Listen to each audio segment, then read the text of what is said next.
આ ભૂમિ એવી છે, પણ એનો એક પ્રસંગ જેથી વીરપુરની ભૂમિમાં સાહેબ જામ ફોજ જમે અને અખિલ બ્રહ્માંડના માલિકને એમ થયું કાળા માથાનો માનવી એટલું ખવરાવીએ કે હાલ એની હું પરીક્ષા લઉં. મેં કીધું ને કે કરીને કોકદી અખતરો દઈને મોટું દાન, પછી તારા ભર્યા રહે ભંડાર, રાતને દી રામડા સંપત્તિ દેતો શામળા, અમને મનની મોટપ દેજે નકર લેજે પાછી, ઓ તો વગર કામની વિઠલા. અને એમ કહેવાય કે જલારામ બાપા જામ ફોજને જમાડે છે સાહેબ, અને અખિલ બ્રહ્માંડના માલિકની ઈચ્છાથી કાળા માથાનો માનવી એટલું બધું ખવરાવી શકે એ સાહેબ પંગત પડી છે. અને એમાં આવીને અખિલ બ્રહ્માંડનો માલિક બેસી જાય. જલારામ જોગીનો માણા હાથમાં ડોલ લઈ અને પીરસતો પીરસતો એમ કહેવાય ધીરે ધીરે હાલ્યો આવે અને અખિલ બ્રહ્માંડના માલિકની થાળીમાં કંદોયો વાળવા જાય ત્યારે ભગવાન બાવડું પકડી લે એટલું કહે કે ભાઈ મારે તાર જલિયાનને મળવું છે, બહુ ખવરાવે એવી વાત સાંભળી છે, બહુ દાન દે એવી વાત સાંભળી છે, હે કે મારે તારા જલિયાનને મળવું છે. તેથી માણસે ગડગડતી દોટ દીધી હતી સાહેબ ઓરડામાં આ દેશની શક્તિ વીરબાઈ અને જલારામ બાપા બેઠા છે. ત્યાં જઈને કીધું કે ભગત કોઈ સાધુ આવ્યા છે અને તમને બોલાવે છે. અને તેથી જલારામ બાપુ એટલું બોલ્યા હતા કે હું આવું છું.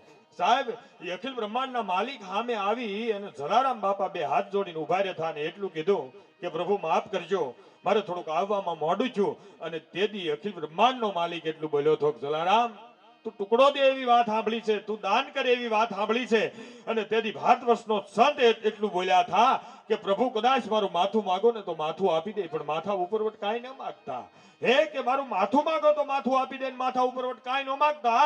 અને તેથી અખિલ બ્રહ્માંડનો માલિક એટલું બોલ્યો હતો કે હું જાત્રાએ નીકળ્યો છું, મારો દુબળો દેહ છે, મારું બાવડું પકડવા વાળું કોઈ નથી, હું વીરબાઈની માંગણી કરું છું. અને તેથી ભારત વર્ષના સંતે સાહેબ હાયે નથી પાડી અને નાયે નથી પાડી. તેથી જલારામ બાપા એટલું બોલ્યા હતા કે હમણાં આવું, હે કે હમણાં આવું. ઓરડામાં દેશની શક્તિ વીરબાઈ બેઠા છે. ત્યાં આવી જલારામ બાપાએ એટલું કીધું કે દેવી કોઈ સાધુ આવ્યા છે અને આમ જો પાછા યાત્રાએ નીકળ્યા છે, ડગમગતા દેહે છે અને તમારા હાથની માંગણી કરી છે.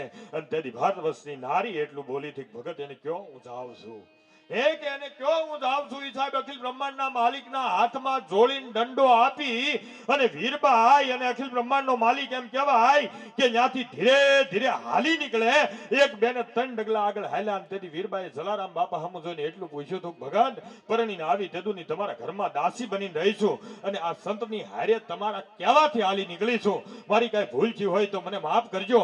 પણ સાહેબ ઈ અખિલ બ્રહ્માંડનો માલિક ને વીરબાઈ એમ કહેવાય કે વીરપુરનો હિમાળો પૂરો છો, કારણ કે આ બ્રહ્માંડ ભાનોદરી હતી, મહામાયા હતી સાહેબ. ઈ હાથમાં જોડીને દંડો દઈ ગયો ઈ પછી આ દેશની શક્તિની પરીક્ષા કરવા નથી આવ્યો. ભલા માણા ઈ માં છે.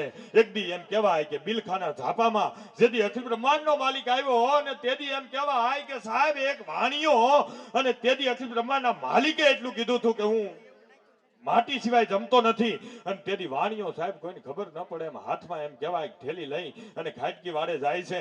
એ લાવી અને ભારત વર્ષની એક નારી એમ કહેવાય થાળી પીરસી અને એટલું કીધું અખિલ બ્રહ્માંડના માલિકને જમી લો. અને તેથી અખિલ બ્રહ્માંડનો માલિક એટલું બોલ્યો તો કે માણસની માટી સિવાય હું ખાતો નહીં, બને તો ખાતો નથી અને બને તો બાળકની. અને તેથી સાહેબ બાળક ગોતવા ક્યાં જાવું. તેથી આ દેશની નારીએ એટલું કીધું હતું શેઠ મુજાતાની આપણો શેલિયો નિશાળે ગયો, હમણાં એને બોલાવી લઉં. અને સાહેબ ઈ શેલિયાને બોલાવવા જાય તેથી અખિલ બ્રહ્માંડનો માલિક એમ કહેવાય એક માણસનું રૂપ જોઈને એટલું શેલિયાને કીધું શેલિયા ઘરે ન જાતો તને તારા માવતર મારી નાખશે, હે કે ઘરે ન જાતો તારા માવતર તને મારી નાખશે. સાહેબ ઈ શેલિયાને લાવી સંગાવતી એમ કહેવાય ભારત વર્ષની નારી, આ સૌરાષ્ટ્રની નારી ખાંડણીએ ખાંડી અને થાળી પીરસી અને અખિલ બ્રહ્માંડના માલિકને એટલું કીધું હરિહર.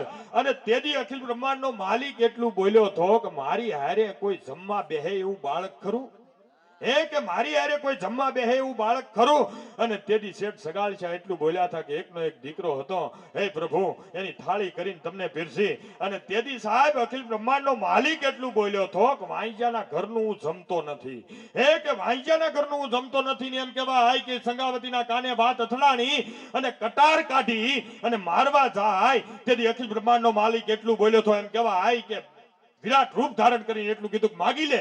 અને તેથી ભાતવસની આ સૌરાષ્ટ્રની નારી એટલું બોલી ઠીક તું હું આપી દેવાનો છો. એકવાર પોતાનો દીકરો ખાંડી અને મેં થાળી પીરસી, એવી થાળી તો પીરસી જો તને ખબર પડે કે કેમ થાળી પીરસાય. સાહેબ ત્યારે ભગવાનને કહેવું પડે કે જ્યારે જમવા બેહું ને ત્યારે બિલખાના વાણિયાની બાઈ સંગાવતીની થાળી મને યાદ આવે. સાહેબ આ ભૂમિ છે. શબ્દ એક શોધો તો સહિતા નીકળે, કુવો એક ખોદો તો સરિતા નીકળે.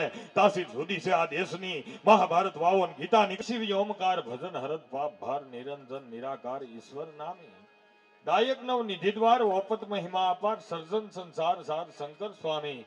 ગહેરી સિર વહત ગંગ પાપ હરત જલ ત્રંગ ઉમિયા અર્ધંગ રંગ વ્યાપહારી. સુંદર મૂર્તિ સમ્રાટ હરદમ સુખ જોડી હાથ ભજહો મન ભીમનાથ શંકર ભારી. ભલકત હે ચંદ્રભાલ જલકત હે નૈન જવાલ ઢલકત હે ગલ વિશાલ મુંડન માલા. ધર્મ ભક્ત પણંત પાલ નામ રટત છો નિહાલ કાટત હે ભંડ કાલ દિન દિયાલા. શોભે યોગી સ્વરૂપ ચહત બરખા સિદ્ધ દૃષ્ટિ અનુપ ભસ્મ લેપન ધારી. સુંદર મૂર્તિ સમ્રાટ હરદમ સુખ જોડી હાથ ભજહો મન ભીમનાથ શંકર ભારી. ગુમ્મત શક્તિ ગુમ્મત ભૂતન કે જોડ જોડ ભબકત ગાજત બ્રહ્માંડ નાચત ભૈરવ. કરધર ત્રિશુલ કમલ રાક્ષસ દલ દેડ દંડ ખેલત શંભુ અખંડ દહકત દેરો. દેવન કે પ્રભુ દેવ પ્રગટ સત્ય અપ્રમેવ સતુરાન કરત સેવ નંદી સ્વારી. સુંદર મૂર્તિ સમ્રાટ હરદમ સુખ જોડી હાથ ભજહો મન ભીમનાથ શંકર ભારી. સોહત કઈ લાસવાસ દીપત ગુણ પાંચ દાસ રંભાનિત કરત રાસ ઉત્સવ નાચે. નિરખતિયંત હોત રાસ ત્રોત મિટત કાલ ત્રાસ હોવે મન કા હુલાસ ભ્રમણા ભાસે. સરસર સરસર ચંદ પિંગલ સબકુ પ્રસન્ન વંદન આનંદ હોત વારી વારી. સુંદર મૂર્તિ સમ્રાટ હરદમ સુખ જોડી હાથ ભજહો મન ભીમનાથ શંકર ભારી. સાહેબ એવા અહીંયા રામેશ્વર દાદા બેઠા હોય અને રામનાથ બાપુ જેવા એમ કહેવાય કે મહાન સંત આ સિદ્ધ ભૂમિ. સાહેબ બિલખાની અંદર કઈ ખોટા જમી ગયા ને જ્યારે એક હાસો આવ્યો હતો. વિચાર કરો કે જેદી આ ધરતી એવી છે, શબ્દ એક શોધો તો સહિતા નીકળે, કુવો એક ખોદો તો સરિતા નીકળે. તાસીર જુદી છે આ દેશની, મહાભારત વાવો ને ગીતા નીકળે. લક્ષ્મણ જતી રેખા દોરે તો રાવણ હજી બીતા નીકળે. જનક આવીને હળ હાકે તો આ ધરતીમાંથી સીતા નીકળે. તાસીર જુદી છે આ દેશની, મહાભારત વાવો ને ગીતા નીકળે. સાહેબ આ ધરા એવી છે, સંત દેખી નમન કરીએ, જપત નમાવીએ શીશ. એક ગુના તું ક્યાં કરે બાપા લાખો ગુના બક્ષીશ. જેના સાનિધ્યમાં જવાથી લાખ લાખ ગુનાના ભૂખા નીકળી જતા હોય. સાહેબ આ ઈ ધરતી રામનાથ બાપુ જેવા અહીંયા સિદ્ધ મહાન સંત હોય, બાજુમાં બજરંગદાસ બાપા જેવા એમ કહેવાય મહાન સંત હોય. બગડ નદીને કાંઠડે રૂડું બગડાણા છે ગામ, પણ બાપાએ બજરંગ બિરાજતા એ તો રટતા સીતારામ. સાહેબ આ ભૂમિ એવી છે, કેવું પડે કે સંત દેખી નમન કરીએ, જપત નમાવીએ શીશ. એક ગુના તું ક્યાં કરે બાપા લાખો ગુના બક્ષીશ. આવા સતગુરુના સાનિધ્યમાં જવાથી લાખ લાખ ગુનાના ભૂકા નીકળી જાય. પરમ પૂજ્ય બજરંગદાસ બાપુ અહીંયા આવીને એમ કહેવાય કે રામનાથ બાપુ પહે આવે ત્યારે બાપુ એમ કહે કે હે બજરંગદાસ એક દી તારા કાગળિયા ઉડશે. સાહેબ બગદાણાની ભૂમિ જોવો વારા કાચ વટતી, ધીમા દહ દહ વાર ઓલી કઠે ગઈ કેદાર, ઓલી નાની નાગલા વાળ્યું. સાહેબ ઈ ભૂમિ બગડ નદીને કાંઠડે રોડું બગદાણા છે ગામ, પણ બાપાએ બજરંગ બિરાજતા એ તો રટતા સીતારામ. સાહેબ આ ભૂમિમાં આ બગડા કામળિયા જેવો પુરુષ થાય, બજરંગદાસ બાપા જેવો ઓલિયો થાય. નળ રાજા એમ કહેવાય બગડને કાંઠે ઠેઠ બાંભોર સુધી જોઈયો. જ્યારે શિવની સ્થાપના કરી હોય આ ઈ ભૂમિ છે ભલા માણા.